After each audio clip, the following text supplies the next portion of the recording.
प्रार्थना कर रहा हूं कि मुझे ऐसा कदम कोई न उठाना पड़े कि आप पे केस लग जाए, मुकदमा लग जाए, आपको दिक्कत हो जाए। एक मुकदमा होता है तो बंदूक लाइसेंस नहीं की बात छोड़ो, आपका नौकरी नहीं लगती है भाई हमारे, जो मैं बिल्कुल नहीं चाहता हूँ कि आप सिंगल आपके खिलाफ इस तरह कार्रवाई करना पड़े।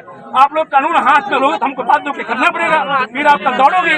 तो मेरा आपसे निवेदन है, बार बार निवेदन है, ये लोग कानून व्यवस्था के हालात को आप लोग बंद करिए। हम आपसे बातचीत करने को तैयार हैं, बिना आपको विश्वास करे कुछ नहीं होगा, ये मैं भरोसा कराता हूँ। शासन कुछ भी ऐसा नहीं करने जा रहे हैं जिससे दिक्कत हो। मैं आप यहाँ पे आश्वस्त करता हूँ।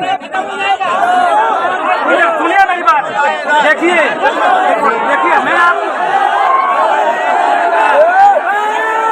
लोग कानून व्यवस्था हाथ में क्या करना लौट जाएगा, आप बताइए आप लोग। तो मेरा कहना है कि जब शासन के प्रतिनिधि के रूप में मैं खड़ा हूँ, डीएम साहब खड़े हैं, शासन स्पष्ट कर चुकी है, आज भी हम लोगों की बात हुई है, कलेक्टर साहब की बात हुई है, मेरी बात हुई है कि कोई ऐसा कदम नहीं उठाया जाएगा आज के बाद जिससे आपको खतरा हो, और जो भी कदम उठाया जाएगा आप सबको बता के उठाया जाएगा, आपको विश्वास में लेकर उठाया जाएगा। सुनिए, 1000 आदमी की 1000 मुंह, 1000 बात सुनोगे तो काम नहीं बनेगा। आप लोगों को शासन के आप लोग अंग हो, आप आम जनता हो, हम लोग आपके लिए काम करते हैं, आपके हित के लिए काम करते हैं, तो हम लोग क्यों ऐसा कोई काम करने का प्रस्ताव।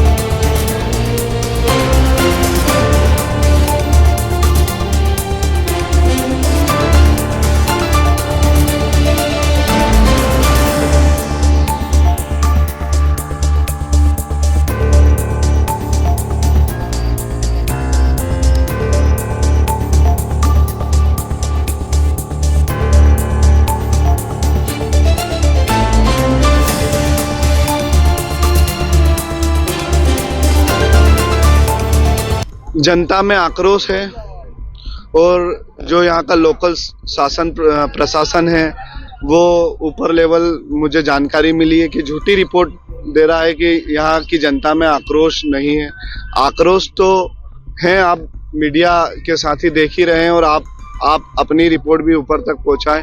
और हमारी शासन प्रशासन से एक ही आग्रह है कि ये कंटेनर पीथमपुर से वापस जाए। कहाँ से चल रहे हैं? देखिए, मेरा विनम्रता से निवेदन है कि हमारे अपने राज्य के अंदर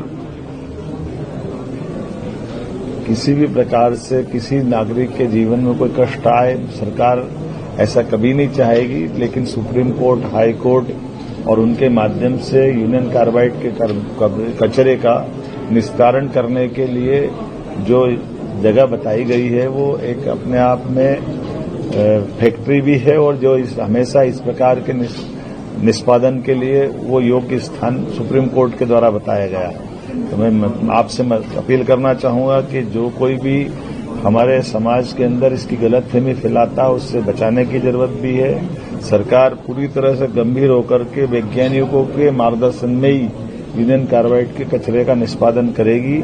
किसी भी हालत में किसी व्यक्ति के जान पे कोई खतरा हो जाए, ऐसा हमारा कभी किसी प्रकार का कोई स्टेप नहीं हो सकता है। इसलिए कोई गलतफहमी फैलाए इसके चक्कर में नहीं पड़ना है, हमको सावधानी रखना है।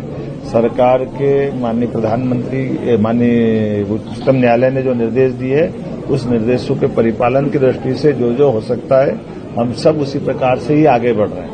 अभी तुरंत कचरा जलाने का निर्णय भी नहीं किया गया है, कचरा डंप किया गया है, लेकिन योग्य प्रकार से वैज्ञानिकों के और कोर्ट के मार्गदर्शन में ही हम लगातार बढ़ रहे हैं। इसलिए इतना हमको ध्यान रखना कि सबका जीवन मूल्यवान है, किसी भी व्यक्ति का कोई गलत कदम न उठाए।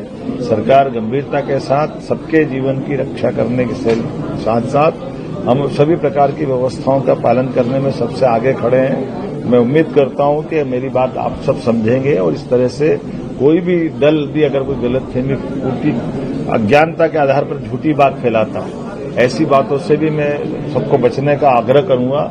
क्योंकि जो वैज्ञानिक है, अलग अलग 12-12, 13-13 कमेटियां बन गई है, अलग अलग अनुसंधान संस्थान ने अपनी रिपोर्ट दी है, सुप्रीम कोर्ट उच्च न्यायालय ने सभी प्रकार से उसका परीक्षण भी किया है और हमारे द्वारा ऐसी कोई बात भी समाज की आएगी तो वो भी उनके सामने रख देंगे। लेकिन केवल वोट की राजनीति के कारण से कोई झूठी बात फैलाता है तो ये मैं उसके लिए क्या कह सकता हूं, उसके लिए निंदा ही करूंगा कि उनको इससे बचना चाहिए, क्योंकि हमारे कई नई पीढ़ी के बच्चे अगर ये गलतफहमी पालेंगे तो ये किसी के लिए भी ठीक नहीं होगा। मैं एक बार फिर यूनियन कार्बाइड की वो भयानक त्रासदी याद करो, यही त्रासदी अतीत के कालक्रम में उन सत्ताधीशों को याद दिलाएगी जिनके शासनकाल में ये हुआ था, और उनके दल के लोग अगर ये गलतफहमी फैला रहे हैं तो आज 40 साल बाद भी अगर वो इससे बाज नहीं आ रहे हैं तो मैं